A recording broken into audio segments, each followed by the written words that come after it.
Mercedes EQS 450 plus 70 mile an hour range test. I'm Dominic Ioni, Inside EV's forum moderator and Inside EV's editor. Joining us today is the electric vehicle connoisseur Tom Malogny, Inside EV's editor and host of the YouTube channel State of Charge. We also have the mesmerizing Mr. Martin Lee from the recently revamped EV News Daily podcast, which he promises will be back soon from hiatus. When it is, it will be available on all the best podcast platforms. And of course, Kyle Connor joins us from the majestic, practically palatial halls of his parents' place on the East Coast, Out of Spec Studios, where they are producing always hot buttered videos for the growing number of YouTube channels. Okay, so before we get going, I'd like to ask that you please subscribe to the channel. If you're watching us on YouTube, please hit that thumbs up button and ring that bell icon for notifications. If you're watching us on Twitch, you can also ring that bell icon for notifications. All right, so with that out of the way, welcome everybody. Hello. Good morning. Hey guys. All right, so let's kick it off with our comment of the week, or COTWA for short. So last week, a viewer, Simon Matthews, said, "Signal's terrible. It's totally lost Martin's beard." So last week, Martin did a live remote appearance from the Fully Charged live event, and the Wi-Fi there wasn't so great. Apparently, it made his beard disappear, and it kind of looks like that's still happening. I don't know how's your signal over there, Martin. You're looking rather boyish. Well, I mean, it's growing back a little bit slowly. Guys, I'll be very honest with you.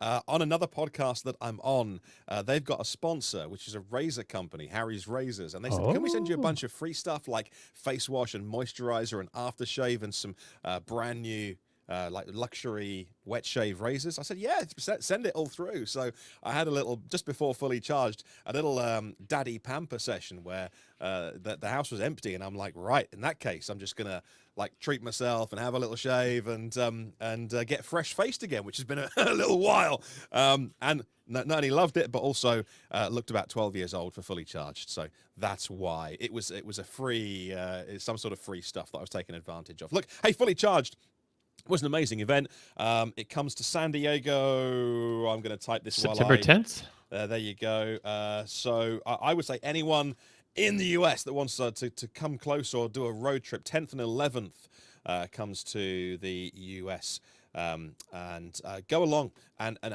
if it's anything like Fully Charged UK, just a great event. And I'll tell you why, because I met so many people who were researching their purchase of a car, of solar panels, of storage, or just interested in home chargers. And I've been to those events before, and Fully Charged, that was the maybe fourth one I've been to, perhaps. And that was, I would say, a lot of people who were driving EV already and were, it was a bit of a club. And that's fine, because you feel like, I'm amongst friends. But this event was full of a lot of people saying, right, my lease is up in a year's time, or we're going to go EV, and I want to learn. Maybe 4 out of 5 people I met. So that is really positive, because you can preach to the converted for only so long, and it was so much fun. And every car company was there, apart from Renault weren't there. Didn't see Mercedes-Benz.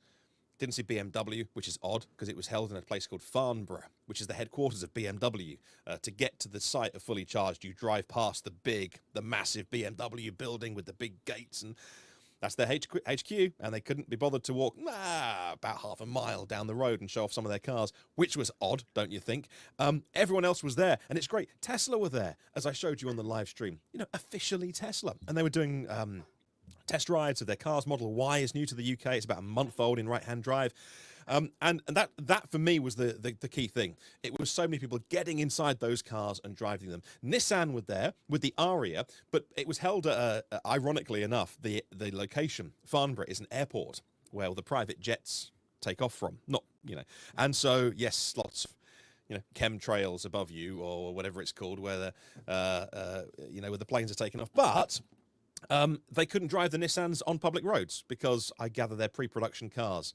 So they were just pootling around the infield of the airfield that we were at, because they couldn't turn right out of the roundabout and go on the public road. So I'm guessing, and they were left-hand drives, I think, possibly. So yeah, great event. Any of the US viewers and listeners, book for San Diego. it's a great event to go to. Awesome. Thanks for sharing that with us. All right. So lots to talk about this week. So maybe let's start with Kyle. I believe you got yourself a new electric car, monsieur. So what did you finally get? Yeah, we bought an E-tron, big E-tron, fat E-tron. Well, tell us about it. Yeah, well, we needed something to put the dogs in, and was annoyed with Alyssa asking me for the last few months about, what are we going to get to haul the dogs around, and we went through the whole, should we get an iX, should we get a Model X, should we get a something, and then Porsche Taycan Cross Turismo. well, that's coming. The sport, but that's not big enough for the dogs. And so, yeah, basically it was just sort of a last minute decision. We actually still haven't sold our Tesla. That we have, it's going to be crazy the next few months. You're going to see a lot of cars joining the out of spec family, but essentially, just was driving into the office one day and a black E-tron drove by and I said, that's hot. And then I went online and I said, oh, there's one that looks like it, and just bought it. And so now we picked it up. And we got it here in Connecticut. It was a certified pre-owned car. It has an unlimited mileage bumper to bumper warranty for like another 3 years almost. And we won't even probably keep it that long. And yeah, it's mostly for Alyssa to tool around with the dogs. It's comfortable. It's got all the options, the massaging seats, the whole bit, and needed something big and bulky to put massive doggos in. So we're gonna get all the covers for the interior. The back seats will probably live down the whole time. Right. And just drove it a few miles and already loving it. Done a lot of miles in e-tron. Love the charging curve. Just sits at 150 kilowatts deep into the pack, which more than counteracts for its lack of range, in my opinion. It's actually a pretty good road tripper. I was watching Bjorn Nyland in Norway did the Yalo test, the 1,000-kilometer situation, and it actually did really well, even considering this is like an old car. This is like 3 years old. Right. And, no updates really to the new ones other than a little bit more battery capacity and some braking stuff, which this car has. So this is 2022?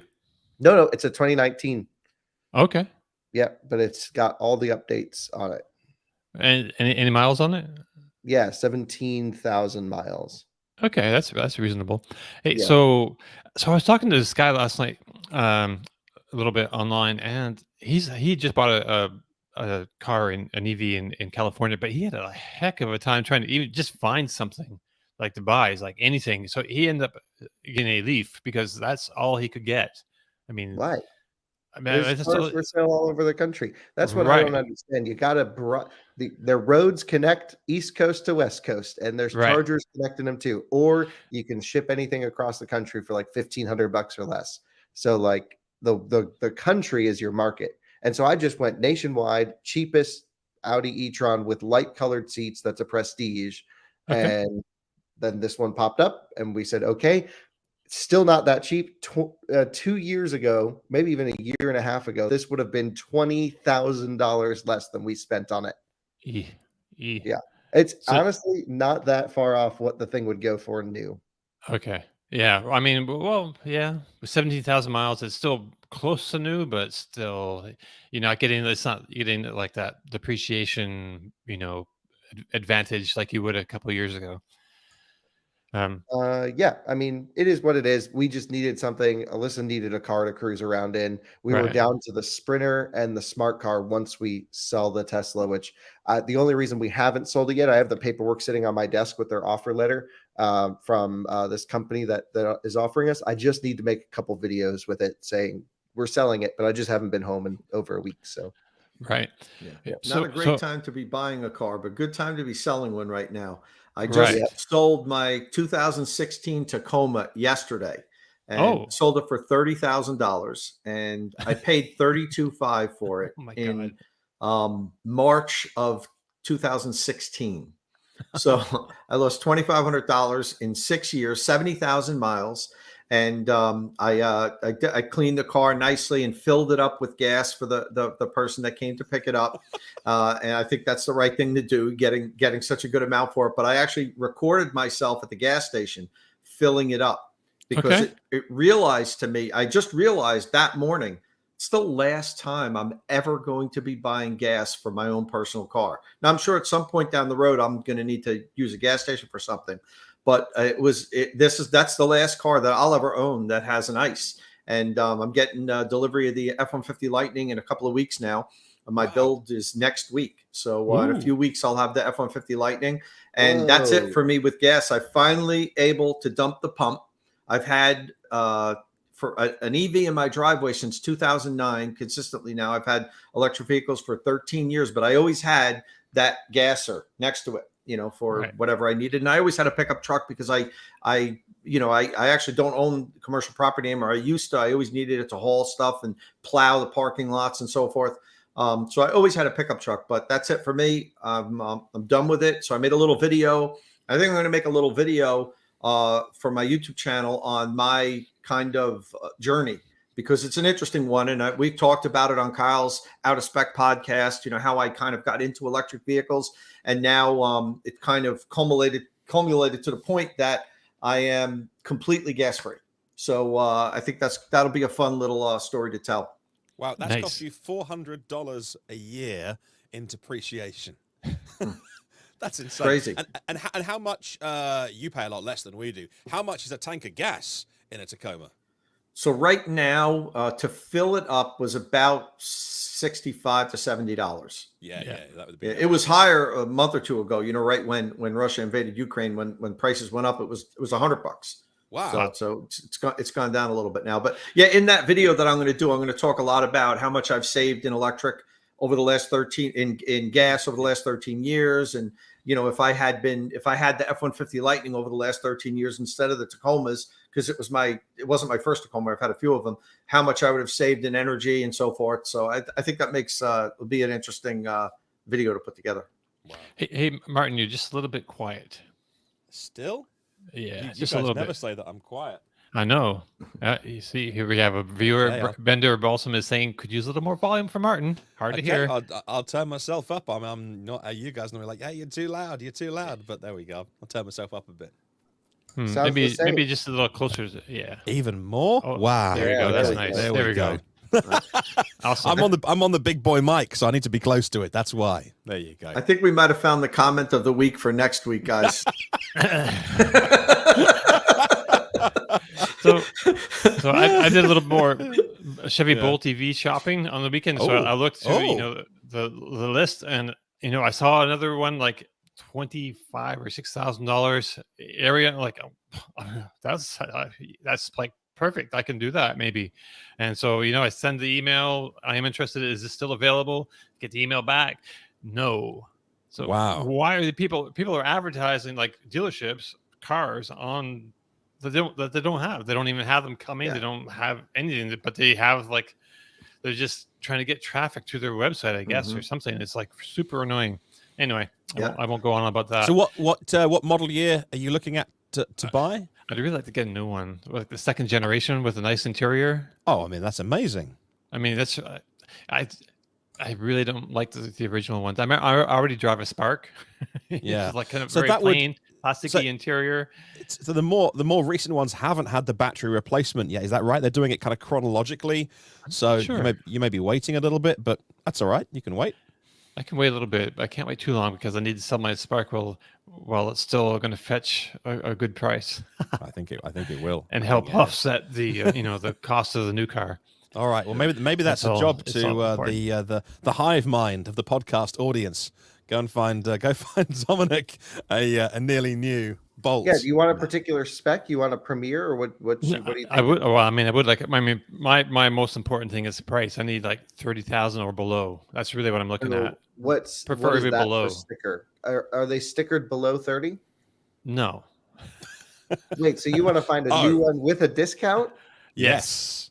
That can be done. That's not. I mean, it might not happen. But then again, I'm thinking, okay, well, maybe there's a stigma attached to the Bolt EV because of the whole battery recall replacement thing, and it's not on the Altium system.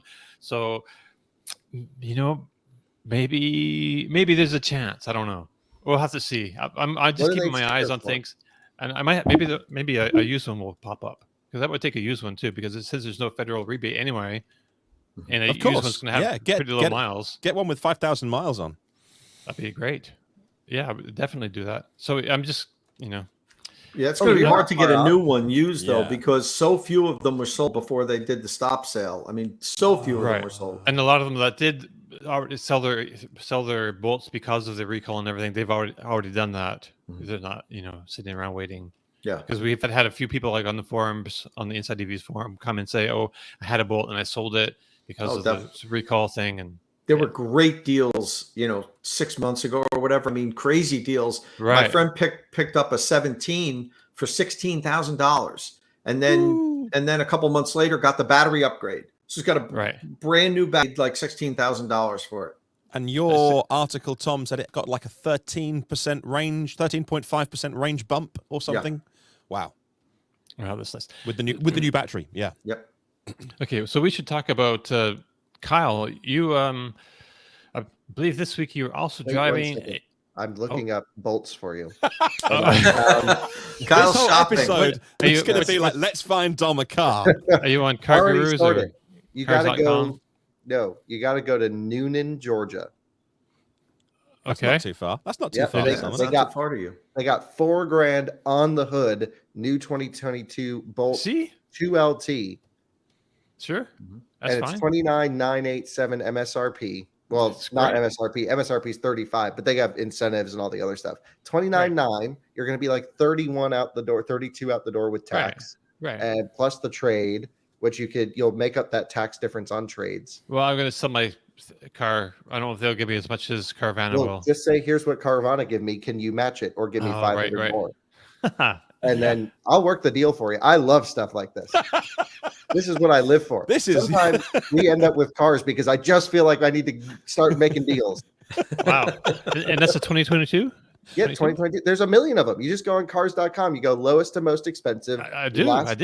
Yeah, there's like exactly 1, 2, 3, 4, 5, 6, 7, 8, 9, 10, 11 Bolts under 30 grand. And then over 30, it's like 30,900 for the first one. I mean, like you're in the range. Okay. Yeah. Okay. Well, it's not impossible, right? No, you're totally reasonable in your thought process, and we can make this happen.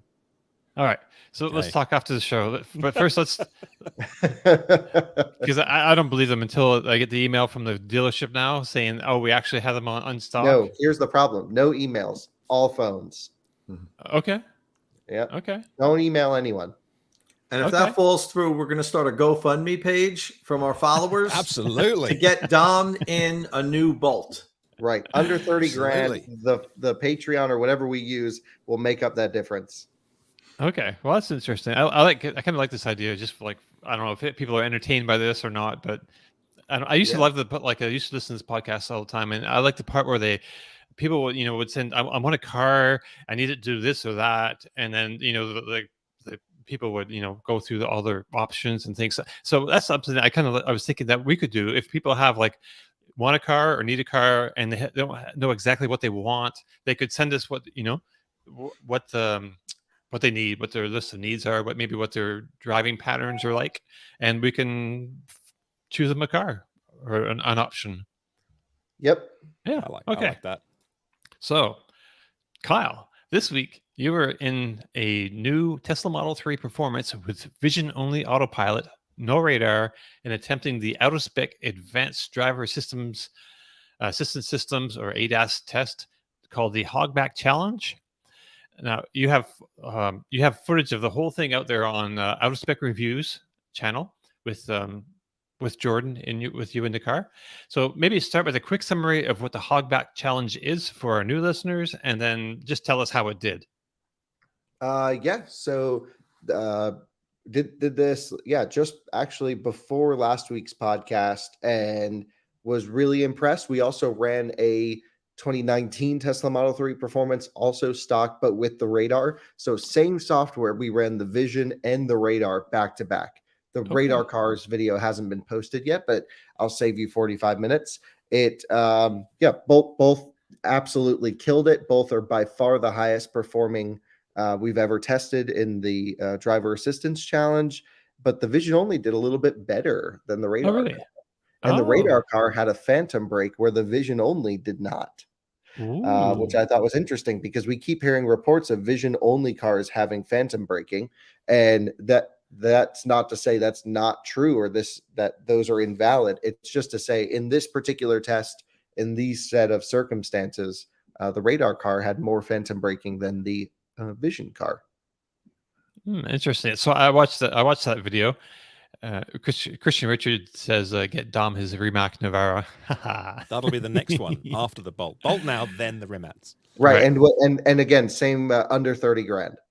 Yeah, right. Yeah, same challenge. With some discounts. That would need a heck of a rebate. So I watched this video, and there were a couple times you did take away points, so that the Tesla Model 3 performance did super well on your test. And it's like through this section of mountainous Colorado road with some pretty sharp turns at speed, not sharp, but for interstate travel, there was a couple there that definitely, there's some G-forces going on. It's one of the sharpest sections of, national interstate highway. Right. And so there was a couple places where there's a lane merging into the highway where so the lane that you're traveling all of a sudden becomes a little wide, and you took away points at those that's 2 or 3 times, I think, for that. So maybe tell us just a little bit about that.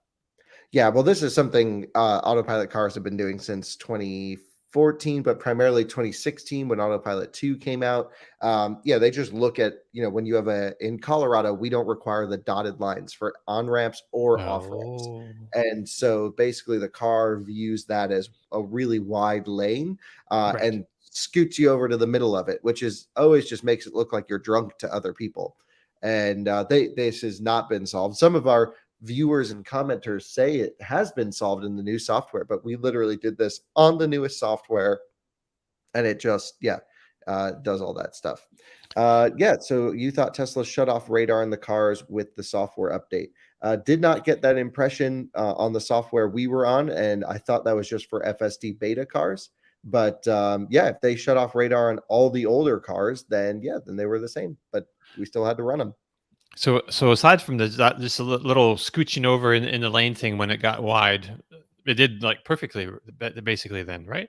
No disengagement? No, there was a couple points. I think I don't actually fully remember what we did take off and what we didn't. But I mean, the idea here is we knew the Tesla was going to do well just because we've all had experience with it, and it did do really well, and it did significantly better than any other car.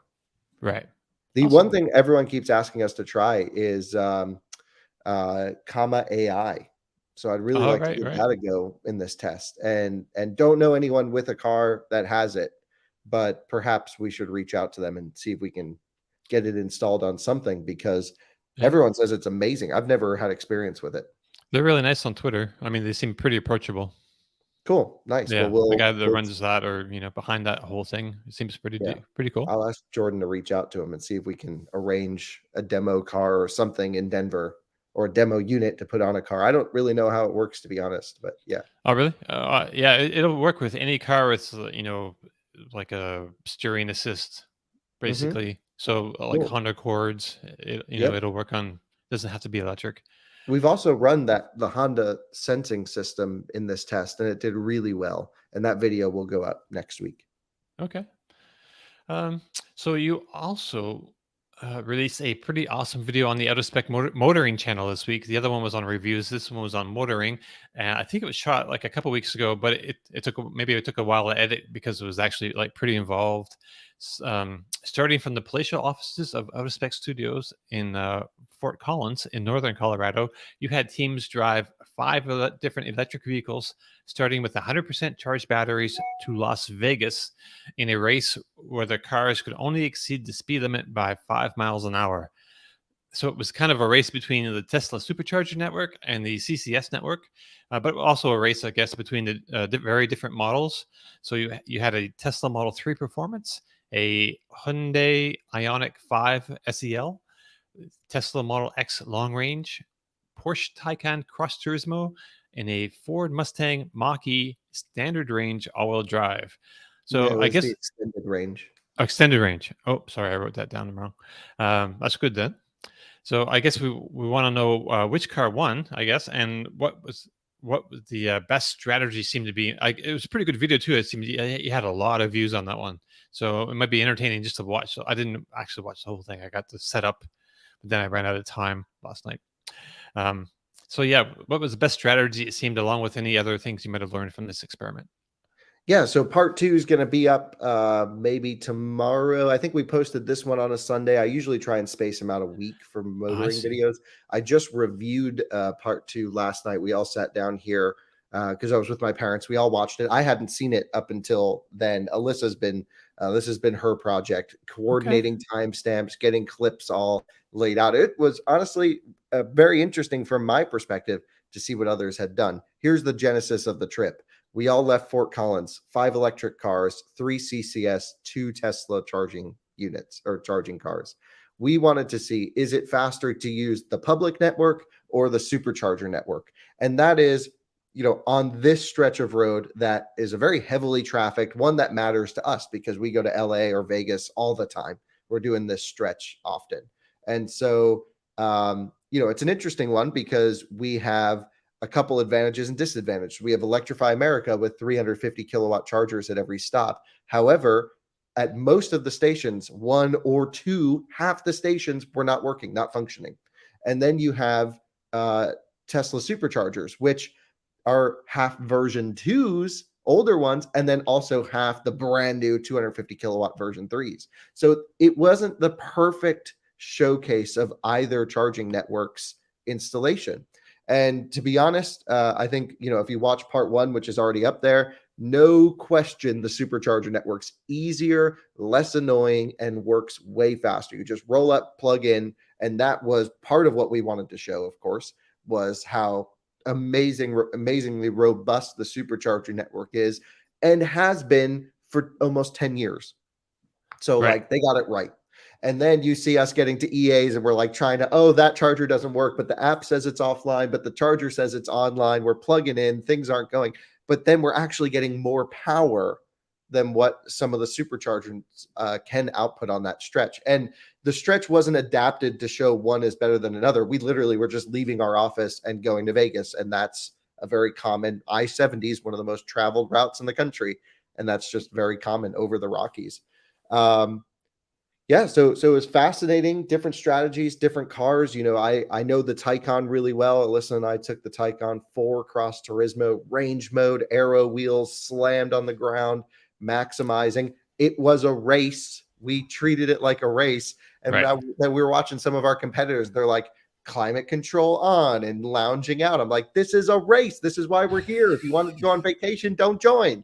So, but no, we had basically the real heat of the race was interesting. Part 2 gets even more interesting because things happen you would never expect. Well, we can talk more about the ending then. I think we may have given it away on the Out of Spec podcast, but I didn't imagine so many people would be interested in this. So I don't want to give away who won. So yeah, don't give away. We'll talk about it next week.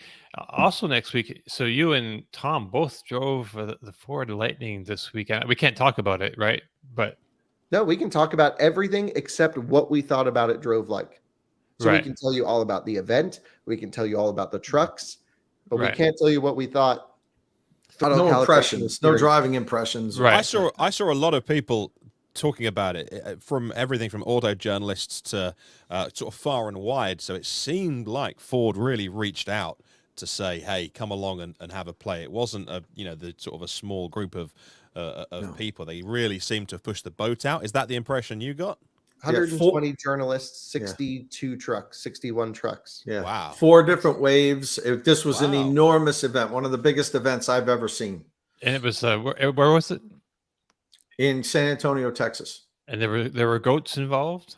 There was livestock barbecue involved. Not together. All kind of stuff. There were trailers. There was all kind of stuff involved. Trailer, mud holes. I saw some pictures of mud. Mm-hmm. So really looking forward to hearing about that next week, and both of you were there at different times. I understand. Mm-hmm. Yeah, I was in one first wave. Kyle was in second wave, so we just missed each other. That sucks. I hate it when that happens. But can I tell you a bit about the trucks? We can talk about them. Yeah, if you want a little bit. Yeah, it's the most important truck of the year. It is. Yeah, but yeah. Yeah, I'm just thinking in my head. It's the most important EV of the year, not just truck. It's honestly the most important thing for America right now. It's so culturally important that this is right. Right. I think it's as big as the Model Y. Oh, way bigger than that. I would say way bigger because I had to do some proper, not being immersed in your culture, I had to do some proper getting up to speed this week. And I went back and read the history of, Ford F-Series trucks and just, and how, was it like, is it 35 or 40 years, the best-selling vehicle? Like, a long time, Not the best-selling truck, the best-selling vehicle. Yeah. Right. And I'm like, man, I've underestimated how important this EV, because I wanted to make sure that I gave it the prominence on my podcast that I have, bizarrely, like half the audience are American listening to this weird Brit talk about electric cars. And I'm like, I need to make it even bigger. This is the EV event of the year, and customers are going to get their own truck, in the next 2 weeks or something? Mm-hmm. Wow. Yep. Maybe even this week, some of the first people might get them. Wow. Yeah, they've already hit dealers. I saw one made it to a Canadian dealer. Really? Yeah. Yeah. Huh. I mean, my build date is the 16th. So what's it today? The 6th. My truck starts getting built in 10 days from now. 10 days. So, wow. So how excited are you about the Lightning, Tom? Nathan Green asks. I'm hugely excited. I mean, I've been saying this not just because of this drive. I've been saying this for a while. I couldn't wait to get an electric pickup truck. There's been a pickup truck in my driveway for the last 20 years. I've had 4 or 5 of them. And, as I said earlier in the podcast, I couldn't wait for the day where my driveway was all electric, where I had the family car and then my pickup truck. And it's like weeks away. So I'm super excited about this. Right. And they're going to be in big numbers too. So I was looking at a lot of different numbers, this weekend. I think we sold like 6,000 Kia EV6 last month. It's nice, but it's not like Tesla numbers. But the Ford F-150 Lightning is going to be, up there, like in the what's the what the number is for this year, Tom? They wouldn't give us the exact numbers. What they did say was by next year they'll be able to ramp up to 150,000, and that's not new. That's by the end of 2023, production is going to be somewhere around 150,000 per year, which is woefully inadequate for demand. I mean, woefully. Yeah. Kyle and I talked about this, for in the past many times. If this truck is as they say it's going to be, as good as they say it's going to be, they'd be able to sell, maybe 500,000 a year at this point. I think even at this level of adoption, where not everybody is sold on electric vehicles, I think if they had unlimited production, they'd probably be able to sell, 300 to 500,000. What was the spec of trucks that they laid out for you guys to all drive? Every different spec that there was. Were you allowed to try all of them, or did you get assigned, like you're driving Lariat, etc., or what? You could drive them all, pick and choose. That's cool. Wow. So which ones did you drive? All of them. Because why not, right? Awesome. Yeah, so I took the main video, the first drive. I chose a Lariat with the big screen, which is standard, and it was like a maxed out Lariat. It's like 80 grand. Can't talk about how it drives, but that, according to this little chart that I had, was the one that they were going to build the most of. So I was like, that's the one I want to review for retail customers. Then I also made a full driving review with our friend Ryan from the Kilowatts with the Pro, the base truck, small battery, because to me, that's the best value. That's where it's like the 39K. I think the one we drove was like 43, something like that. I had a couple options, but yeah. And can't talk about how it drives, but can at least say the Pro is so much truck for the money. Okay. It's insane. You get a 100 kilowatt hour battery pack. You get a wonderful screen in there. Yeah. You get, an incredibly, big truck. But like, I just don't know how for 40 grand they could give you a 100 kilowatt hour battery pack with an F-150 attached to it. Yeah, like that's true. Right. And then there's secondary. They're like just the battery pack. Tom, the home integration, is that available on the normal range battery? Yes, all F-150 Lightnings can have home integration. So get the Pro model, get 100 kilowatt hours of storage, forget putting stuff on your garage wall, park it, take the wheels off, never drive it, and you've got the world's biggest home storage for cheaper than you would not going to ever lose any value, because when it's time for you to sell it, you put the wheels back on, and then you have a 0-mile F-150. Yeah, like and yet the battery's been cycled like 3,000 times, but not part of the resale equation yet. And also the warrant doesn't affect the warranty. I talked to Ford about this a lot. You could use that battery as much as you want at home, and it will have no effect on your battery warranty. I mean, that's incredible. You could use that for energy arbitrage and like charge up overnight and then power your house during the day and just keep doing that all the time, and it doesn't affect your warranty. Man, now they're looking into it, and that is going to change at some point in the future. Ford, hasn't told me it's going to change, but I know it's going to. At some point, they're going to realize they can't. All the manufacturers, not just Ford, they can't offer these warranties that aren't affected by excess usage outside of powering the vehicle. So somewhere down the road, there's going to be clauses in the warranties, and they're only going to allow you to cycle it so many times outside of powering the car. But for now, unlimited use it as much as you want, and it won't affect your warranty. That's incredible. Actually, it would be 45 grand, because the standard range doesn't come with the $1,300 home charger bundled. So you got to spend that, and then you got to spend $399.95 on home integration, and you also have to install it. Okay, depending on what your electrics are like at home. So I was very expensive. I'll be the fun police and say, I don't know, Kyle. 50K. I don't think it'll be very, very expensive. I mean, I looked at the sense of it's pretty simple. What's that? Groups.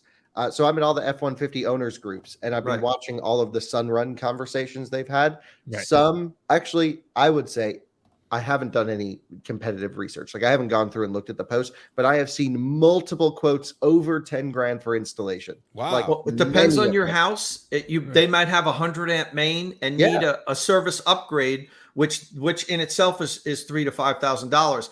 I know I can install that in my house with my local electrician outside of Sunrun. I know what electrical work costs. I get my fair share of it.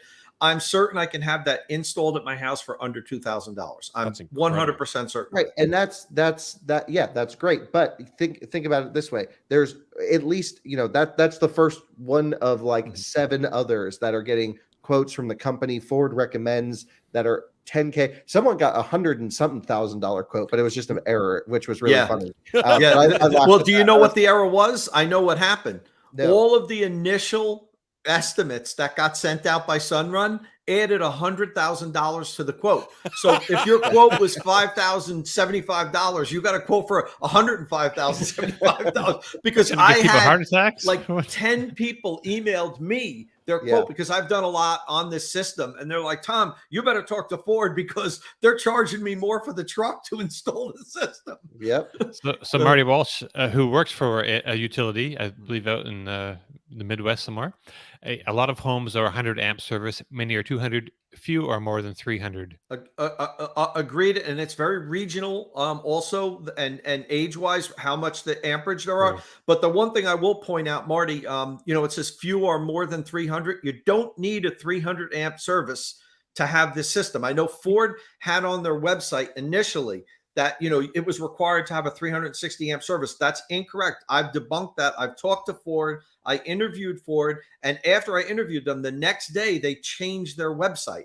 They removed that. So it all depends on how much capacity you're already using at your house. If you have a 200 amp service and you don't have electric range, electric heat, an electric clothes dryer, all these circuits that pull a lot of power, a 200 amp service might be completely fine. Now, and there's another thing that's really important to understand here. To have intelligent backup power, you only need to have a 50 amp circuit. You don't need a 100 amp circuit. The 100 amp circuit is for the Charge Station Pro to be able to charge the truck at 80 amps. but it's not required. You don't need to charge your truck at 80 amps. You can derate the unit to 40 amps, and then you'll have 40 amps getting delivered to the truck and 40 amps intelligent backup pro system. So the whole thing that you need a 100 amp dedicated circuit for this is false. You don't need it. You don't need to charge the truck at 19.2 kilowatts. I know it's a big battery, but you only need to replenish what you use that day. You know, right. People think, oh, it's 131 kilowatt hour battery. I need 20 kilowatt charging. No, you don't. If you drive 100 miles a day or even 150 miles a day, a 48 amp charger or Charge Station Pro derated to 48 amps will put you back to 100% overnight. So don't stress out over the 100 amp dedicated circuit. And there's 2 feeds going to Charge Station Pro. One feeds the charger to charge your vehicle. The other one feeds intelligent backup power. They're totally separate. They're not together. And that one's only a 40 amp service, because the intelligent Pro can only deliver 9.6 kilowatt back to the system. So don't stress this 360 the amp service need. That's not correct. So, right. Totally agree. It's funny looking at the unit too, because it's a CCS connection for home charging, because you go AC in, DC out, which is really funny to look at. I've never seen anything like that, having a CCS in your garage. But you don't use the CCS pins for home charging. Right. So you use them for going back to the house, is what Ford told me. Yeah, back to the house. You use J1772 to charge the car, CCS pins to go back to the house. Right, because it feeds AC in but DC out. And I wish that they had somehow figured out a way to have all of these boxes inside of the truck, which again adds cost to the vehicle. Of course, it would have just been cool. And then it could have just shot the AC directly out of the truck and frequency match for grid and then tie into your house that way. But this is the easier way to do it, and it saves cost from the truck, because in my opinion, almost no one's going to use this system. I think it's going to be such a minor, small, minuscule take rate. I'd be surprised if more than 5% use this. What percentage are you looking at, Tom? Yeah, I don't know. It's hard to tell, because it is going to be expensive. I think it's going to be more than 5%.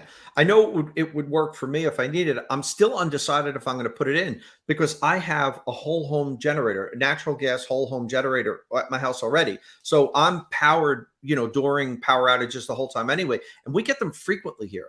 I mean, in the last 10 years, I had a 14-day power outage, a 12-day power outage, a 6-day power outage, and a lot of 1 and 2 day power outages. So I kind of need it here. So, if I didn't have that natural gas generator, 100% I'd be all in and do this. I still might do it anyway, just because for videos and just to do it. I'm undecided, because I have solar at my house too. And I have to decide what's the end game for my house, with stationary energy storage, with the truck. Am I going to keep the truck for more than a year or two? I don't know. I don't want to put the whole system in. Then I don't have the lightning anymore. So I haven't decided. That's a long way for me to say. And if Tom's undecided, then like a lot of other people are going to be. I would be surprised if it rises up to 10%. But so that's a lot of. I would be surprised if it reached like a 10% level, right? But that was still even 5% is like someone was saying. That's a lot of vehicles. That's a lot of installations, because overall it's 150,000 a year, 15,000. Or 7,500, 8,000 systems, I tell you where it's going to be a higher take rate than 5% is going to be commercial use, because this will work for businesses that have 5 or 6 of these trucks in their fleet, and they need to have power during power outages. This will work for them. Okay. But as long as the trucks are there, what if they're out doing what the trucks are meant to do, which is go work on the site? Then you lose power at your main headquarters. So it depends on how big the facility is. Let's say you have 10 trucks. You could keep 2 off the road to power your facility and have 8 of the trucks on the road doing business. Sure. Right. Or you could just put a generator in, like what most businesses do, which would not be so expensive. Tom, can you sell electricity from the truck back to the grid at really cheap rates and then charge the truck back up? Sell it at expensive rates and then charge it at cheap rates, because then there's a cost component here, and it's not just function. Yeah. Depends where you are. Depends where you live, and that's going to be the future. We don't have a lot of territories that let you do that now. But I wholly believe that's where the industry is going, and by the end of this decade, you're going to see a lot of that. Personally, and that's why you guys know I am a consumer. I'm on the consumer product advisory board for a company called ZipCharge in the UK. That's an integral part of their future plans is energy arbitrage and charging thousands of these systems up overnight when energy is super low, selling it back to the grid during the day, as well as renting these units for people that need portable energy storage for a variety of things, including car charging.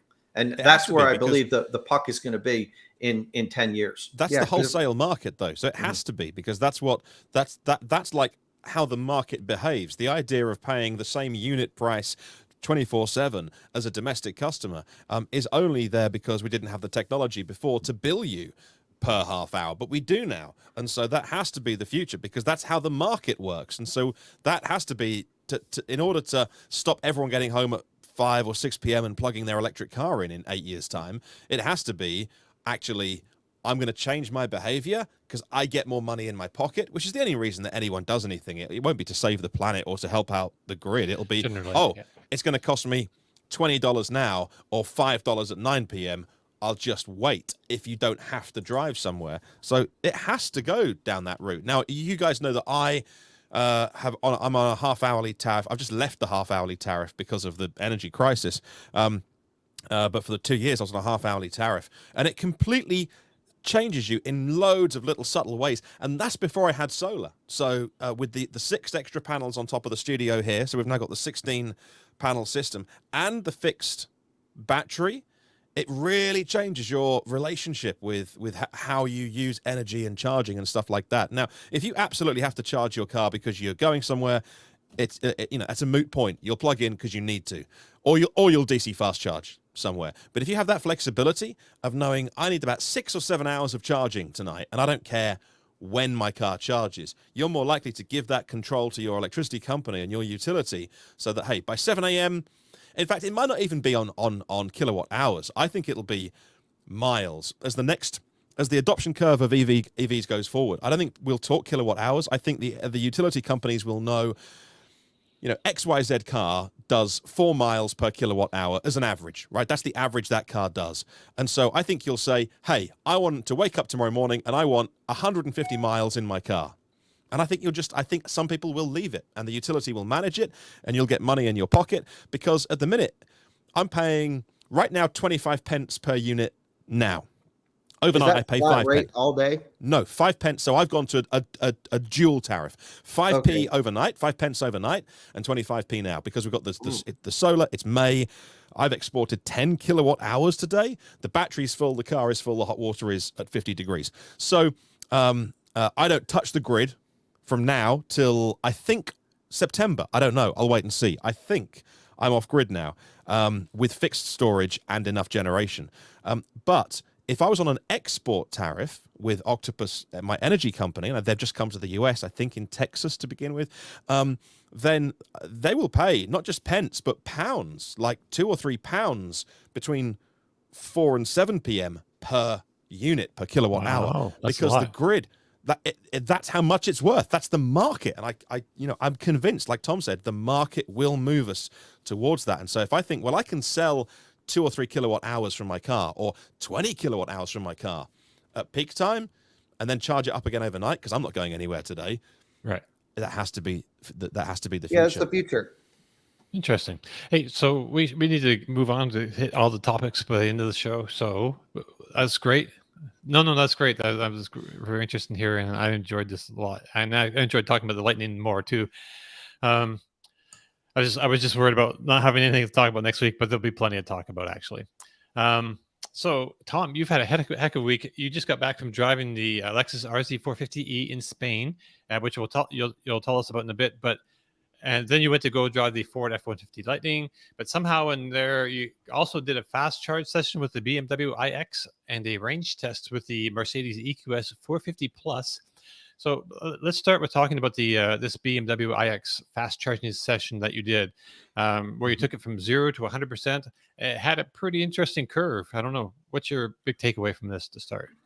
Yeah, so yeah, it's been a lot of travel, but one thing I will say, the IX charging I did like last month. I just haven't had a chance to see how I'm dressed all warm because it was like 20 degrees when I charged it. So yeah, no, that's been sitting, just waiting to get edited for a while. And yeah, it did pretty well. Now the IX has a 111 kilowatt hour battery pack, and usable is like 105.2 kilowatt hour. So it's a big battery, and has a peak charging rate of 195 kilowatt. BMW was nice enough to publish the charging curve, which we mentioned that in the show last week. It's very rare that manufacturers give you the Audi gave us the e-tron's charging curve because they were so proud of it, but manufacturers never just publish and here you go, here's what the charging curve looks like. So I was able to try to aim for that. Now, being that it was very cold, I figured I wasn't going to get perfect charging curve because it was cold. It was the end of February or early March, but it did pretty well. And I was worried that I would hit the maximum charge rate of 195 kilowatt because, as you know, we've talked about this before. Not all of the 350 kilowatt DC fast chargers are true 500 amps that can deliver 200 kilowatt to 400 volt EVs. But this Electrify America site that I was at was able to, because I plug in within a few minutes, it's up to 195 kilowatt. So like the BMW charging curve says, now BMW says you should be able to go 10 to 80% in under 40 minutes. They said somewhere like 38 minutes, something like that. It took me 41 minutes, which isn't bad. 3-4 minutes more to get from 10 to 80%. And being that it was cold and it was in the winter, that to me, that was pretty well. The surprising thing though was it pulled the 195 kilowatt, but it only did it for, I think, 18 to about 18% state of charge, and then starts pulling down. As you could see there, it's already starting to ramp down. BMW's charging curve shows it holding the 195 till somewhere between 35 and 40%. So maybe it thermal limited and dropped off a shelf for me, and which is a little surprising because it was very cold out, and it wasn't charging at a high speed for a long time. It could have been too cold, Tom. It could have been that too, but then why did it hold it for 6 or 7 minutes, Kyle? Yeah, because as you get higher state of charge, you need less resistance for a higher state of charge. But it's also warming up. But it may not be. If it's a really efficient system, it may not be warming up. Yeah. So that's what happened. Dropped off, and so we didn't hit the perfect charging curve, but we still got very close to what BMW promises, which is pretty good as far as I'm concerned. Is it the best charging you've out there? Certainly not. It's definitely not the worst. And I think, here you can see 40 minutes. I went from 0 to almost 80%. 78%. Now, obviously, you hit to 79%. 45 minutes, about 80%. It hits 80% in 45 minutes, which is isn't terrible for and look, it's the charging stations delivered almost 94 kilowatt hour in 45 minutes. So it's not terrible. It's BMW can improve it. Would like to see them hold that higher charging rate longer. But it's not, it's definitely, I'd give them a B on this. It's definitely not an A, but I don't know if it's a C. It's acceptable for a road trip. That looks really good. In my opinion, that looked really good for a 400 volt car, especially if it can do as intended. Last night, my colleague Jordan, we have an i4 back at the office. He did the charging test on the i4. I haven't reviewed the footage yet, and it'll be a while till we get the video up. But he has an i4 M50. He said he saw a peak of 206 or 207 kilowatts, which is, just above 400 volts, but still at the full 500 amps. And so sounds like he got a pretty good session out on that. So I'm looking forward to giving it a go. But the thing is, what's really difficult to quantify here is we don't know if it was the charging station that got hot delivering 500 amps. There's also a peak and nominal rating for the cables on these units that can do peak 500 amps for a certain period of time, and then they drop down to a nominal of somewhere in the 410s, 420s. And so it's just hard to know if it's the car, if it's the charger, and we need more data. There was at one point in time a photo, and I'll pull it up here while I'm talking about it, of an Electrify America station that gave more data, and it was in the public. And I don't know how to access this menu, but if any of you do, please tell me. I got the photo right here. You can see, this is a friend sent me this photo. You can see voltage, amps, the whole bit, what the car is asking for. Is that a new interface? Is that like a redesign, or is that an old one? Or no, it's like the old one, but they just gave you more data. Yeah, that's what you just give us more. Yeah, so we just need that because we now use EVgo chargers for our DC fast charging tests because they give you volts, amps, the whole bit, super transparent, and it's all really good. Is it 500 amps your EVgo charger there? Yeah, that's the only reason we can, because Tom has these Signet 500 amp units. We don't have a 500 amp EVgo by us, so we have to go down to Denver and use a 500 amp EVgo Signet unit. So, hey, Martin, can you pull up the chart on that post just below there? Just the BMW, just the overall. Well, it was on the video if you backed it up too. Right, but it's on the page as well, so it's kind of static and easy to find. Yeah, I just thought it was an interesting chart. You know, just kind of, it just has some interesting ups and downs. But like you said, it was like 20 degrees, so this might not be representative of a typical like a spring or summertime charge. Yeah, and take a look at around 18% where we're humming along at 195 and then it drops down off the cliff. Right. It shouldn't do that there in the perfect charging curve. It should continue until you see that second cliff at around 32%. Right. So that line should stay up at around 195 until around that 32%, then begin the drop down. That's according to BMW. So something was going on there. The charging station, the car, something was backing off a little bit and needed to be cooled down. But again, this is we're obsessing over this stuff. It's 99% of owners would never know that this was going on, and really, what that made a difference was like 1 or 2 minutes of charging. Right. You know, that I didn't get the perfect charging curve. So it really, you know, we love beating up and trying to figure out why did it do this so we can explain it to everybody. But in reality, most customers, it doesn't matter if they got that charging curve or the perfect charging curve. It meant a minute or two longer of them staying there.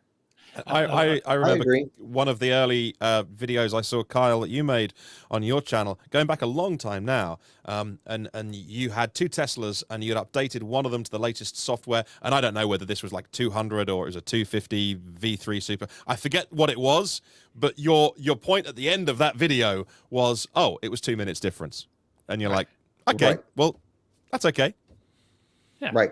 Well, you gotta, so there's two things to look at here. There's the stuff that the reason we have our jobs is to analyze the nerdy stuff. That's why people come to us. And so we have to have that covered. But then we need to have a Tom in the room that tells, hey, this actually doesn't matter to the real world, because I get locked in my like, oh my God, we're 3 kilowatts off peak. What's going on here? Pull the plug. This is garbage. And so yeah. And the thing is, I talk to people, I'm sure you do too, Kyle, at the charging stations. And like I'm seeing a lot of Taycan owners lately, and I'm surprised that they don't care that they never see 200 kilowatt for whatever reason in the thing. They're like completely happy with it. Like that would drive me crazy if I had it. Like I want to see 270 or at least 250 kilowatt, you know, and the one guy I was talking to, he never even bothers to look for a 350 kilowatt station. And he says, I've used both of them. It makes like 5 minutes difference. I don't care. You know, I'm here. I'm looking at my e-reader, and, you know, I'm here for 35, 40 minutes to get up to, you know, I always pull in at a low state of charge, and I know I'm going to be here for 35 or 40 minutes. And I don't care if I get to 87% or 91%. It really doesn't make a difference to me. So I'm like, okay, you know, it's good to take in these opinions from people, because it helps us better understand, you know, really, and put things in perspective. But it's immensely important that we constantly scrutinize this stuff. Kyle and I do. And I'll tell you why, because the networks are listening to us.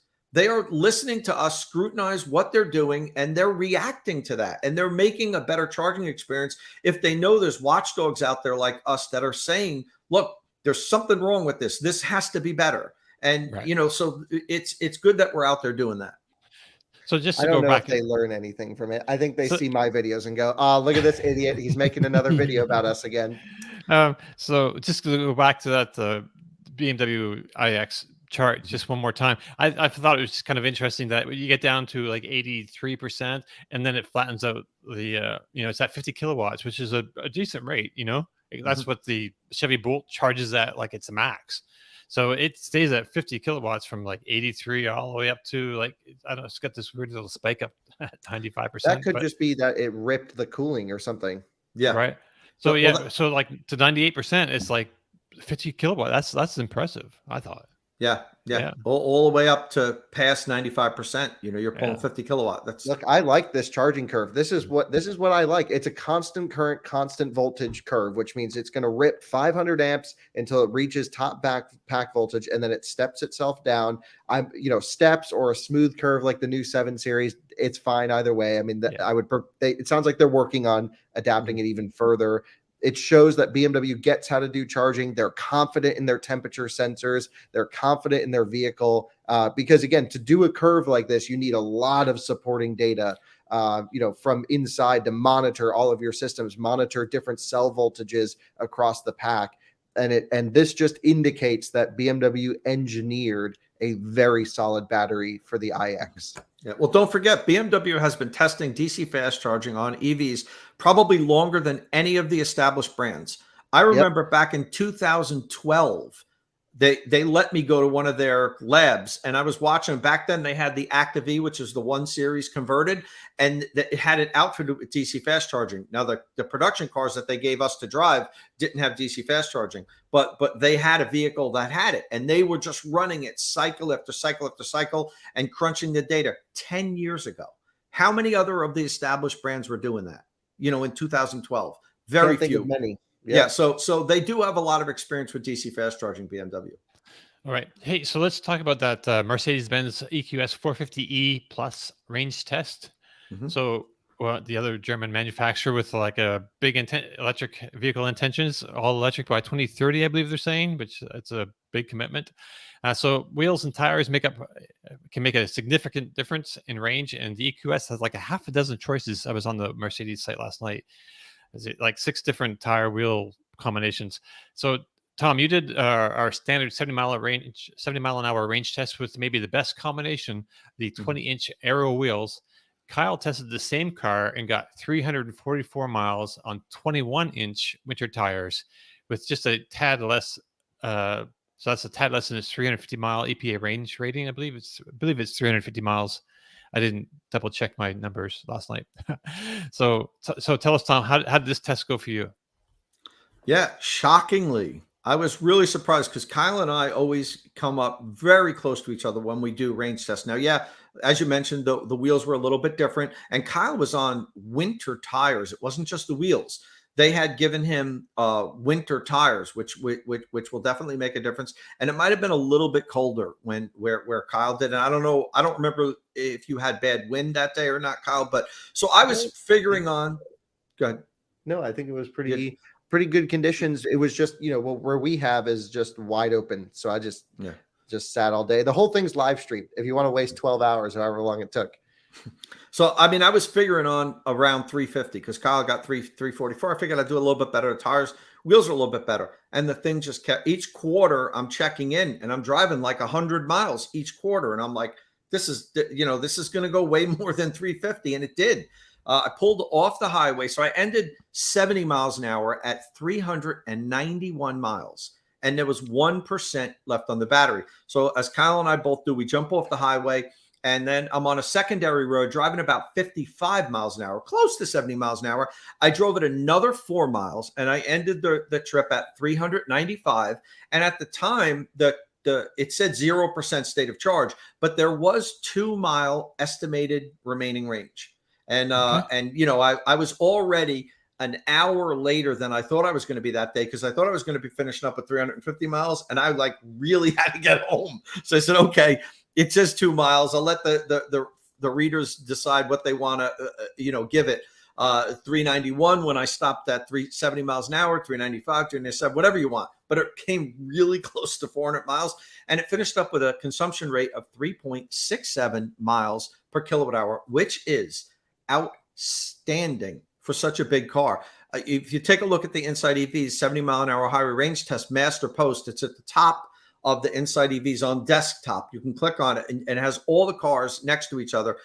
It's one of the best consumption ratings that we've had. I mean, yeah, there's 3 or 4 cars better, like the Hyundai Ioniq 5. The Teslas have better consumption rating. The Lucid Air had a better consumption rating, but that's it. All of the other EVs had a worse consumption rating that we've tested. And this is a big, heavy, powerful luxury car. So Mercedes did a good job with it. So wheels and aerodynamics make a big difference then. Yeah, it's not the exact same car. It's not just the wheels; it's the tires too, Kyle. Right. For sure. Dom, for sure. Right, the tread I would just, I'm just really surprised. Kyle and I have never tested a car and had 50 miles difference. It's never happened. We're always within 10, usually 4 or 5 miles, but 10 or 12 miles of each other. So I almost wish Kyle could get the same car that I had and do it and duplicate it, because I'm just a little confused by that. My car, it went too far, or Kyle's didn't go far enough. I don't know. Well, and we cheat a tiny bit because we have a little bit less air density than what you have in Colorado. But we had much bigger wheels, tires. I don't know. It could be difference in car too, right? Like who knows how your car was used. I know that I had the one that I also had in California and did DC fast charging and ripped on it. Like who knows if it degraded or did something. We just don't know, that we're not getting brand new fresh cars every time. Right. So, but not enough to make a 50-mile difference. Yeah, that's huge. That's a huge gap. And but interesting. That's why we do the tests. So one sec, Dom, I want to answer a comment. Learning 5 asked, which Ioniq 5 had better efficiency. If I said Ioniq 5, I made a mistake there. I meant Ioniq. Okay. I was going to ask the same question. I was just going to say the same thing. When we range tested the original Hyundai Ioniq, we got like 4.5, I think, miles per kilowatt hour. Right. Yeah, that's a super light car with a small battery and relatively aerodynamic. So it gets super efficient. Yeah, it's a whole different of max efficiency. Our Audi e-tron out here, not efficient, but actually got over 3 miles per kilowatt hour yesterday. Well, but I think good luck to the national grid charging this thing as we drive it across the country. We're going to suck all the juice into it. You should let them know when you do it. You should pre-warn them. Hey, I'm going to be on the road later, and the Audi e-tron's going to need some juice. Right. Yeah. We got to drive 2 miles to the office. You better prepare. Send some extra juice to Colorado. Plug in some solar panels. Hey, so can we finally talk about the Lexus RZ 450e, Tom? You flew to Lexus flew you and a bunch of other people to Spain to try out a prototype of the RZ 450e, which is a vehicle that sits on the same ETNGA platform as the Subaru Solterra and Toyota BZ4X. Because it was a prototype, you can't give your final judgment on it at all. It was not a finished vehicle, so there's a lot of things that weren't let's say working or enabled on it. But maybe set the scene for us and then talk about driving it with both the Lexus version of the Yoke and the traditional round wheel, because I think that's really why they brought everybody over there to try out this steer-by-wire variable yoke situation. Yeah, so you're exactly right, Tom. They brought us out there really it was an engineering trip to talk about their technology with steer-by-wire, more so than first drive. Now, they obviously had to let us drive the vehicle to test out steer-by-wire, but it was a very early prototype, and we really can't judge that. We were able to take it on the track. What they did was they set it up where we would do a couple of laps with the Yoke, and then a couple of laps with the same vehicle with a steering wheel, then change some settings, do a couple laps one way, a couple laps another, then do like a sort of like an autocross with cones set up with, back and forth, and just so we could feel the difference. And the steer-by-wire system has no mechanical connection between the steering column and the rack. Okay, it's different than what Infinity's direct adaptive steering, I think they call that, is, because that allows the driver to choose different ratios, different settings. You can't choose the different settings. The car does it all for you. And it's set up so that the Yoke's entire range of motion is exactly 300 degrees lock to lock. And you never need to conduct hand-over-hand maneuvers as you have to with Tesla, when you're making U-turns and K-turns, things like that. One of the things I thought was really interesting is when I was driving at speed, if I jerk the wheel quickly, because when you're driving on the highway, very small input gets you to where you need to go because it's adaptive, speed sensitive. It calculates if when you're in turns and everything. But I tried to see if I panicked and Right. would I slide sideways and everything. And it's smart enough to know not to do that. So it interpreted my maneuver as a panic maneuver. And it delivered like a muted steering response. Okay. So it wouldn't let me out. It wouldn't let me, at 70 miles an hour, turn the wheel enough where I'd slide sideways. It moved the car as much as it could without losing control. Okay. You know what I mean? So, and I thought that was really interesting. And, I actually, it was funny, that the track that they had us at was monitored by, I guess all the tracks have like, people in towers watching what's going on. And I was doing it so much. And in a part of the track and the track was closed. I was the only one on the track at the time. They gave me a red card and gave me a timeout and took me off the track. And it wasn't Lexus. It was the track managment that did it. Oh, really? Because the guy from Lexus was like, I'm really sorry, but they didn't like what you were doing over there. But in any event, that was funny. It was my first red card on a track. And but it worked really. I thought it worked. The end result is I thought it worked really well. I still don't know if I love a yoke. But I mean, this variable steering would be fine with the steering wheel also. I mean, it would work just as well with a round wheel. I'm not sure if I'm sold on a yoke, but I really liked the feel of this. I liked it much more than the Model S, which I've driven numerous times now. I've probably driven the Model S with the yoke 600 or 700 miles, maybe even more. And I don't love it. I don't hate it. The more I drove it, I got used to it. But my whole point was I just don't know why this isn't better than the steering wheel. The way Lexus's progressive system is set up, there's advantages where it is better. And especially in the really low speed, they had cone set up where you had to go lock to lock in this really low speed. And it really made it easy to maneuver through that. So I thought it was pretty cool. So I have so many questions because this is my world. How would you, so for example, I drive on a back road, let's say we're shredding up a canyon. I am known to just toss cars super hard into a corner. How would your input in an emergency situation vary from the way that I like to get a car into a corner?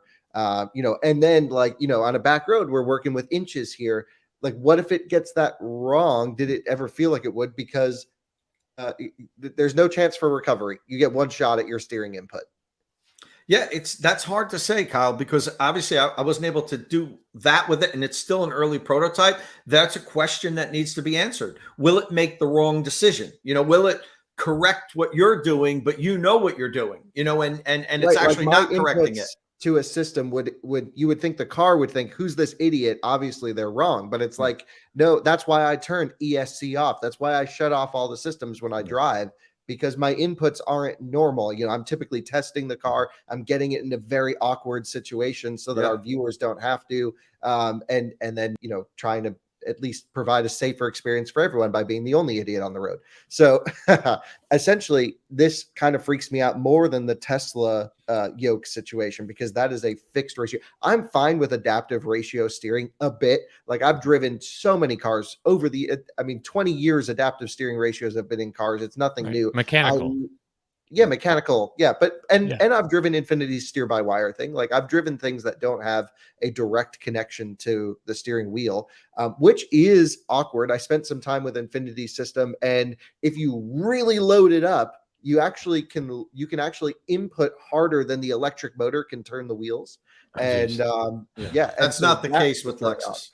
That was not the case with the Lexus. Right. And I'm not saying, I'm not indicating it would be. Infinity stuff is way older tech than what Lexus is doing. I'm just saying, I don't know if this massive ratio change is the right decision.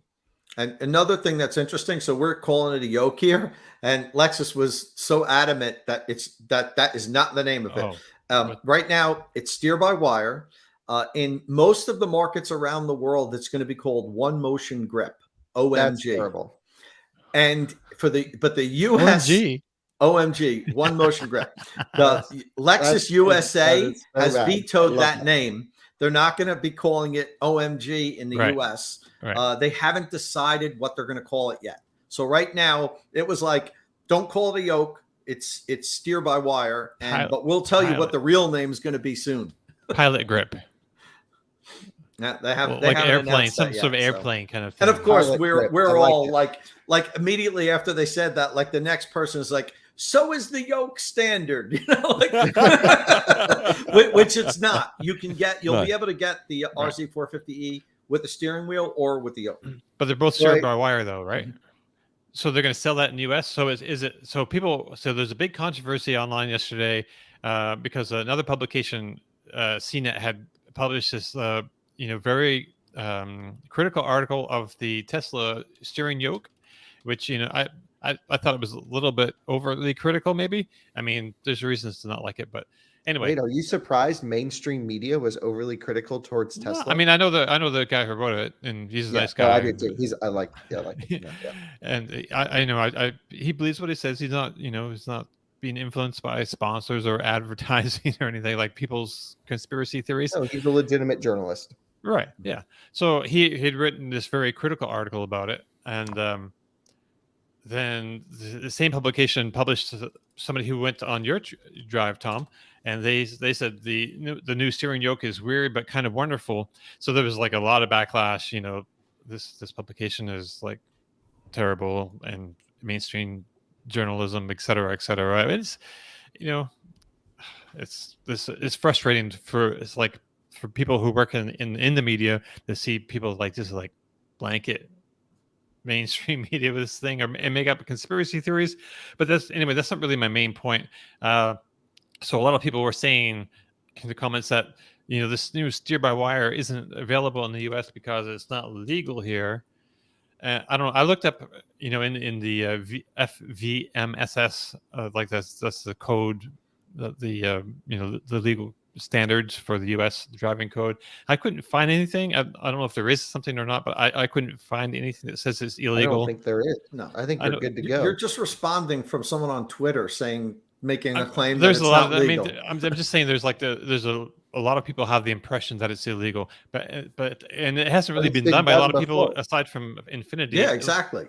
Yeah, we've had steer by wire, and we've had variable ratio, and we've had variable ratio steer by wire. Right.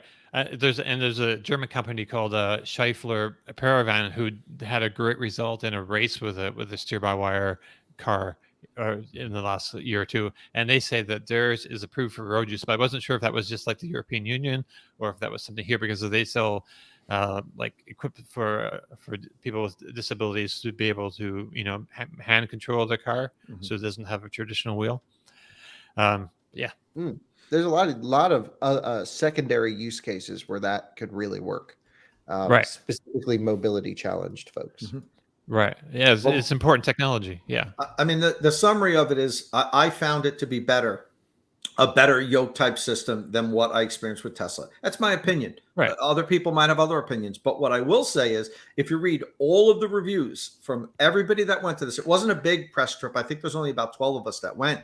I think as far as I saw, everybody had a positive reaction to it. And I know talking to everybody at dinner and so forth while we were there, pretty much everyone said, this is good. It's not there yet because this was an early prototype.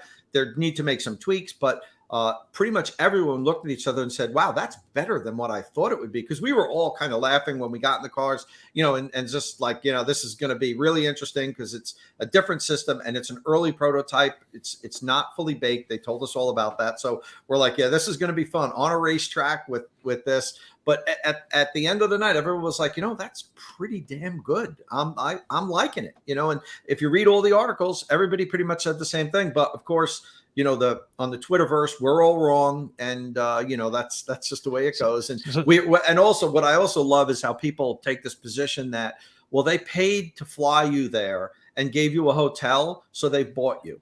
I mean, that's a consideration. human tendency might be to be a little softer on people after they've. Then you can't believe what Kyle says, and you can't believe what I say, because we all go on these press trips, and there's no implication that it's got to be positive. We've written terrible reviews about the cars, and we're not bought because they fly us somewhere. But I would say I would prefer to never be flown somewhere and just bring the car to the house. I would. Well, listen, that's a different thing, Kyle, because what you're talking about is then you get more quality time with it. I much prefer when somebody takes. I don't like taking things from automakers, and we do try to reimburse at many opportunities. Yeah, and also for the viewers who don't get to hear the conversations we have before and afterwards, like when Tom has to fly from New York to Spain. Trust me, viewers, Tom is not like, yay, I get to go to Spain. It's like, okay, here's my diary. This is what I got to do. This is my work. It's not like a free, if you haven't been on a holiday for 2 years, hey, it sounds fun. But trust me, like Tom is not being like, woohoo, party time. It's job. This is a job. This is work. Very, very few people don't accept those trips. Like Daniel from the Wall Street Journal, he won't go on trips like that where they fly. He'll have to pay, or the newspaper will pay, or whatever. But that's the proper way of doing it, and that's how everyone should do it. And automakers should be like, if you want to review our stuff, you can bring yourself here, in my opinion. Well, listen, inside EVs, just pay that freight, and that's the way we'll do it. But I don't think you're going to get many news outlets to offer to pay if the manufacturer's offering to pay. It's. So, but my point is, I guess everyone's different, person to person. It makes zero difference to me that the manufacturer paid to fly me somewhere. Absolutely, it's not even in my stratosphere of thinking that will influence what I say about the car. And so I guess other people might be more influenced, but to me, I've written terrible reviews. I've criticized people. I've had OEMs contact me afterwards and be like, you were pretty hard on me there. That's maybe excessively hard. And, but that's part of that's part of the business. And you either trust the person that you're reading or you don't. If people don't trust what I say, they shouldn't follow me or read anything that I write, not just these first drive reviews, because I'm either a credible person or I'm not. Yeah, you're incredible. You are one of the most credible journalists in the industry by far. Without, I like to think that the other people on these trips are also, but I don't get into what motivates them. I mean, maybe I'm just too. Yeah, I know. Well, I know how I go into these press drives. I don't let any of that. A lot of them are great. A lot of them are great. A lot of them people. I'm like, oh my god. There's some people, sometimes you hear people say something like, we're here to help the manufacturer move metal, and that's really not what you're here for. You're here to help the manufacturer. Quote, which is, you fly me there, you give me wine, and I'll get you a good review. Yep. Heard that exact quote a few weeks ago. Wow. And I'm just like, this is so slimy. That's gross. That's terrible. Well, yeah. So honestly, our viewers do have reason to believe that there is bias in our industry, which there is. Right. There is. There's bias. There's bias in everything. I just wanted to add this. So, Tom, you drove the RZ with a yoke. I drove a Model S Plaid without a yoke, which was really, the video hasn't gone up. It'll go up next week. But fascinating fascinating Model S without a yoke. So, huge, so you prefer it without a yoke is what you're saying? Or no? Yeah, so the yoke doesn't really bother me for daily driving, but like in performance situations, if I'm on a back road or whatever, that's where I'm like, ooh, want a round wheel because I'm sliding the car around. So track mode in a yoke on a back road, I'm like coming out of corners on throttle. I got opposite lock on. I'm grabbing it around. Track mode, bigger improvement than the steering wheel. Track mode's awesome in Model S, finally. And now round steering wheel. And I just was driving that Model S Plaid around Los Angeles, and I'm like, oh my god, I kind of need one of these now. It just needs brakes, tires, steering wheel, and then a very happy person driving it. Wow. It is the car. The Model S Plaid, round steering wheel, track mode, can't be topped. You don't like the tires on the Plaid? You don't like the stock tires on the all season PS4s. Oh, okay. Yeah, usually they come on Michelin. What do they come on usually? The Michelin. That's the standard tire. Okay. But if you get the 21s, then you get the PS4Ss. Okay. Hey, before we finish talking about the RZ 450e, we should talk a little bit about the charging. Now, you didn't get to charge it, but you did talk about the charging with the engineer there, Tom, and they gave you some numbers that were kind of like sounded like, yeah, that was super interesting. So they had the chief engineer of electrification for Lexus there, and we had to go through an interpreter, so it could have been a problem with that. But so I asked, what's the charging time going to be? DC fast charge 0 to 100 to 10 to 80%. I specifically asked.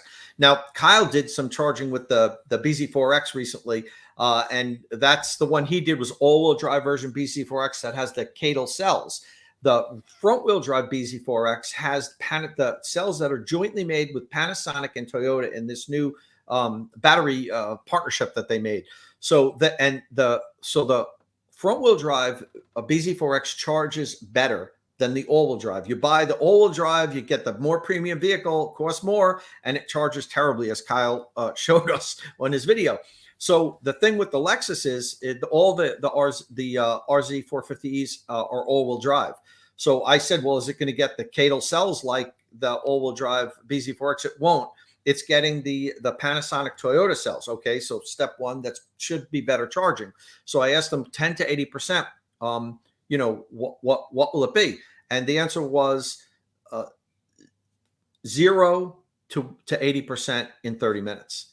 So I said, okay, let me just ask him again. Was it 10 to 80? Most people give 10 to 80%. Yeah. So the interpreter asked him, and he shook his head and said, no, 0 to 80%. No, he said 0 to 80% in 30 minutes. Maximum DC fast charge rate is same as BZ4X 150. So I'm looking at him. I said, that literally means this is going to go a straight line to almost 80% because, at 80%, it's a 72 kilowatt hour battery pack. You need to pump with charging losses like 63, 64 kilowatt in there in 30 minutes. So think about that. Now, if it was a perfect line, you could do it with 130 kilowatt, and he said 150. So it's not a perfect line, but what he's talking about is nearly perfect. Then when you get to 70%, maybe a slight drop down.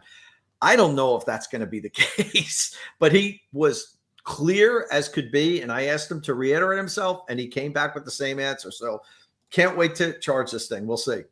Man. How long did it take you to charge the BZ4X? So your video was up on this week, Kyle, right? Your Toyota BZ4X charging video. Yeah. Yeah. Which channel?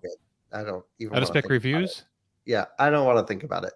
It was the worst night of my life. And so we talked about that a little bit. I'm being a bit dramatic. It took over 4 hours to charge this thing. So we talked about a little bit about this last week, and someone was saying that they had a different experience with their BZ4X in Europe with the same batteries. They don't have the CATL cells that we have in Europe. Right, they use the Panasonic pack that Tom's talking about. Okay. So only the US spec all-wheel drive cars get the CATL battery pack, which is like the one that needs the most charging because that's your adventure vehicle. It's all-wheel drive. It's what you're going to want. So they should have put that in the US spec front-wheel drive car that everyone's going to just drive around town. It's a fine, plenty battery for daily driving. I'm not arguing that. And the 0 to 80% was 45 minutes, something like that. I don't remember offhand, but it wasn't terrible. It was just the top charging was unbelievably conservative. And then a lot of people shot me a message. They're like, oh, pre-production. I'm like, well, first off, Toyota won't even email me back. Secondly, but they just invited us to another event. It's just like, I think they're just, they don't, what we do is a little bit higher, deep nerdy level than what most, communications folks operate in. Okay. And so I would say great car, really great car, not great charging from a top charging perspective, which means if you don't have home charging, I could not recommend the vehicle. Right. And I wonder if that'll change. So I'm going to be very curious. We need to try one of these things out again, just to double check another vehicle doesn't do the same thing or does the same thing, just for consistency's sake. No, I know for sure that if you get another all-wheel drive BZ4X with that battery pack, we hit everything that it is designed to do. Okay. Wow. I mean, man, it's just like seems like 4 hours is like crazy. There was no issue with the car. It's just software. And so perhaps when they ship to customers, they'll have a better top charging software. My guess is Toyota is really slow with software deployments, and it will just ship with whatever we tested. Yeah. And I was offered one this week, and it was a pre-production. And so I talked to them about this and about the charging and everything. And I said, I'd prefer to get a production version with production software, even if I have to wait, because we know what the pre-production is doing. So we canceled the loan, and I'm going to wait until they can give me a production one with production software, and then we'll see if it has any difference, Kyle. And just to be clear, the bulk of this 4-hour session, that was like after 80%, right? Yeah. So 280 wasn't. It's like on par or maybe slightly worse than a Bolt, like doable. Not for 50 grand. For 50 grand, you can buy an Ioniq 5. I was charging with my dad yesterday, and he's sitting there. I'm only getting 225 kilowatts. It should be doing 235. And I'm like, you understand, BZ4X owners are just going to be in another world of this. Yeah, I mean, for the price, like Hyundai's really got it going on with that 800-volt system. Ioniq 5, EV6, even ID4 smokes this thing in terms of charging. Right. Or Tesla, of course, if you're paying already that kind of money. Well, Tesla is even more expensive for the Model Y, right? That's like 60 or something. I mean, it's just another pricing category. But then you factor in the thing with Tesla is you factor in the ease of the network. Right. So the thing is, for BZ4X owners, I imagine most of them will live in a city. They'll live in a bubble, and then they'll probably not DC charge very often. And if you don't ever DC charge, then you're fine. If you don't take road trips, the car's actually good. It's a really good car. Kyle, really quick, you mentioned about the location of Tesla superchargers. That was a question I had about your race. Yeah. Was that an advantage that the Tesla vehicles had, that the superchargers were located closer to the highway than the Electrify America, or was it pretty fair?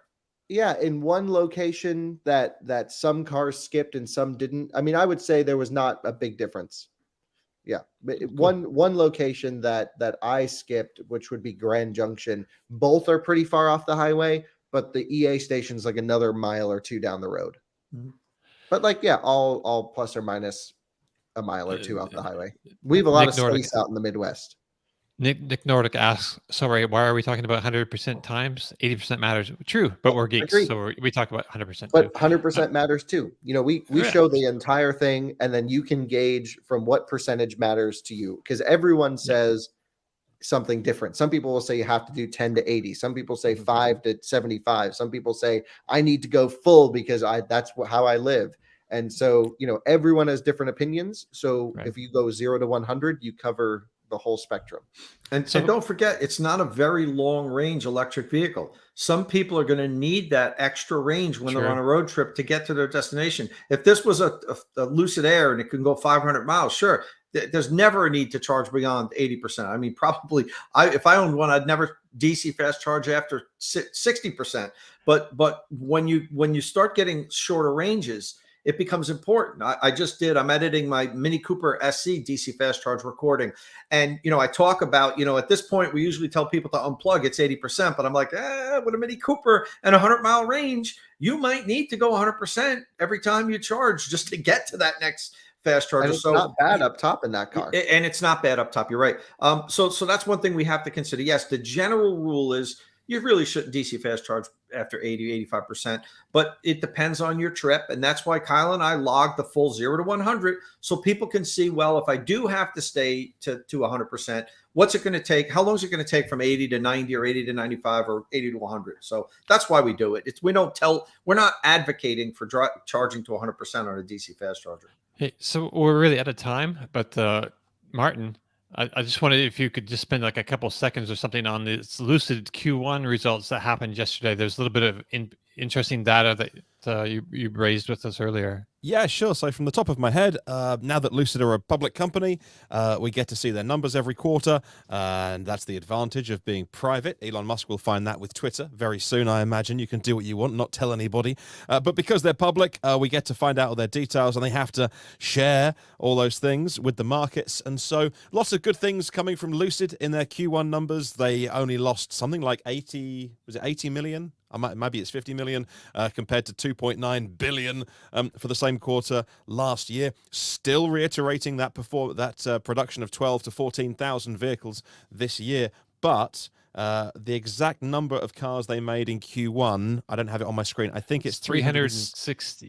360. Yes. I mean, 360, and they raised the prices as well, but they raised the prices from the 1st of June. So if you want to order your Lucid, I mean, if you're spending 150 grand, if they raise the price a bit, like, you know, it's not a deal breaker. If you want the car, you'll buy the car. But if you are going to buy one, order now before the 1st of June.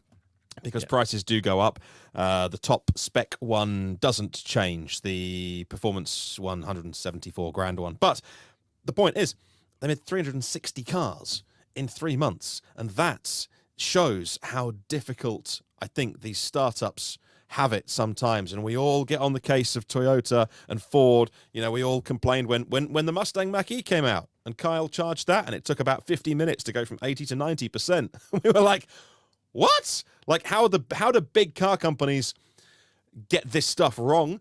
And Ford have fixed that with the Mustang with a software update, by the way. So, but the startups have it tough as well. And Rivian are having it tough. Rivian are finding it very, very hard to scale, to get those parts. If you aren't, you know, if you haven't ordered those parts in advance or you haven't got battery supply contracts, it's very difficult. And for Lucid, I think it's worth a mention as well. That they clearly are, whether that is 6 or 8 vehicles a day, you know, if you're working Monday to Friday with one shift, they don't want to be hand building a handful of cars every day. They want to be building hundreds of cars a day, but they are, they're nowhere near it. They have 30,000 orders, order book, at least 30,000 plus orders already. Yeah, they got 30,000 orders. They got 12 to 14,000 guidance on vehicles made this year. Well, that's Q1 out of the way with 360 vehicles. So let's give them the lower number, 12,000 vehicles this year. That means that you've got to make something like 1,300 vehicles odd a month. That's probably bad man math.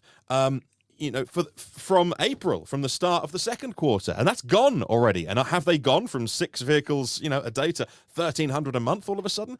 Right. I doubt it. So yeah, you know, we give the big companies a hard time sometimes, and sometimes the startups get a bit of a buy from us, or they get generally an easier time because they're new, and so you want to give people benefit of the doubt. But I think that shows how really, really hard this task is.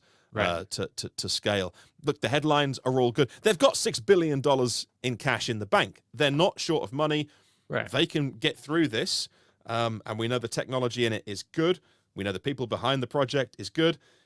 The Saudi Arabia deal, ordering like 100,000 vehicles or something, and, you know, a new factory from 2025. It's all good. But what's happening today, making cars, you know, stamping bits of metal and putting batteries in them and stuff, it's a real slow start. Sourcing thousands of parts from, you know, dozens of different countries, companies in different countries all over the world. It's a big deal. And it's hard. I have nothing but confidence for their future. And, you know, I think that we're all on the same page. They have incredible proprietary technology, a great team. And I think especially when, you know, they get their production under control and the SUV comes, that's when we'll start to see this huge trend up, because the Air is not the mass market car. I think we all know that. So yeah, it'll be interesting to see once they can get the volume up. By the way, testing an Air here pretty soon, which I'm very much looking forward to. Lucid literally will not email anyone out of spec back. So we just said, that's okay. We have enough viewers who own these things. We'll just borrow one of theirs. So that's what we're doing. Well, so we got 2 of them, actually. We'd like to hear more about. They are making them, right? So they're that in-betweeny stage, that they are not the likes of a Fisker. And I have confidence in Fisker because I think they're doing it the right way. They're not building their own factories. They are designing a great car and letting Magna go build it. So, but, you know, they announced their 3rd car this week, which was a 2+2 Grand Tourer. And it's like, come on, Fisker, get the Ocean out, and then we'll have a conversation. Like, let's get some cars on the road. Car out. Yeah. Let's get the car out, and then we'll talk about the second one. Then we'll talk about the third one. Hey, and like, I don't even know if the first one's going to be good yet. No, we have no idea. And so these companies are great at building hype, and I think Fisker have got a fair crack at it. I don't know. But, Lucid are doing it. They've done the hard yards. Yeah. They've got stuff in people's driveways. So that deserves the praise. And Peter Rollison, if you're watching, you're welcome to come on the show anytime. Just give us a Peter can come on with his white table and his marker, and he can start to do some more drawings of that video was so great. Series. Yeah, I can't wait for all of them to go up. The second one came out, I think, recently. I think it was when I was just I think I need to a watch few days it ago. We got to get that up on Inside AVs. We haven't done it yet. I think I saw it like when I was in a plane flying home that they posted something. So they're going to do a bunch of those. That's how you instill confidence of your brand in the people that are buying these cars. They built one of the most technically impressive cars from a powertrain perspective, so much so that no one understands it. So you got to educate everyone on how everything works and why this is better. And it's great. The whole series is great. To have the CEO doing like drawings on a whiteboard, or I forgot it is the flat table of, hey, here's why we've got 2 fuses, and let me explain what a joule of energy is. All of that from the very top of the company. I can't help but love, and I've never driven a Lucid. I can't help but love what they're doing. I know we're impartial and we've got to praise the good and criticize the bad, but I really want them to make a crack of it and not be making handfuls of cars a day. Right. Yeah. Hey, so speaking of awesome drivetrains, there is, or was at least, a damaged 2022 Lucid Air Dream Edition on Copart. That was in an accident. Let me find a picture. And there's a post on Inside EVs. You can take a look at the pictures, but it looks like there's a good drivetrain out there that could be stuck in a small car because they got super small motors with a big power. Are you suggesting a Lucid Air powered smart car? Yes. That sounds like dangerous. I don't know. Or a Renault Twizy powered by a Lucid Air drivetrain. It's like Cobra, Ford Cobra, or I don't know, some sort of like a race car, really. But where space is optimized, where we need to use that small motor, or else you just throw a Tesla motor in there because you're easier to find and cheaper probably. Yeah, and they have the controllers and software. You would just use a Tesla motor. Right. This car can be repaired. For some people, you just repair this and drive it. That's what you do. Man, is that repairable? I don't know. There is damage in the back too that you don't see. Okay. Oh, okay. Right. Anyway, that's we're way over time. Sorry, y'all. So that brings us to the end of our show. If you have any questions or comments, you can leave them on the Inside EVs forum podcast thread or on our YouTube or Twitch comment sections. If you like the show, please give us a thumbs up if you're watching us on YouTube. Don't forget you can find and follow our panelists on Twitter. Follow Tom Longley at Tomolog. Martin Lee is at EV News Daily. Kyle Connor is at It's Kyle Connor. And I'm at Dominic_Y. Click subscribe and tap that bell icon for notifications. And we'll see you all again next week. Ciao.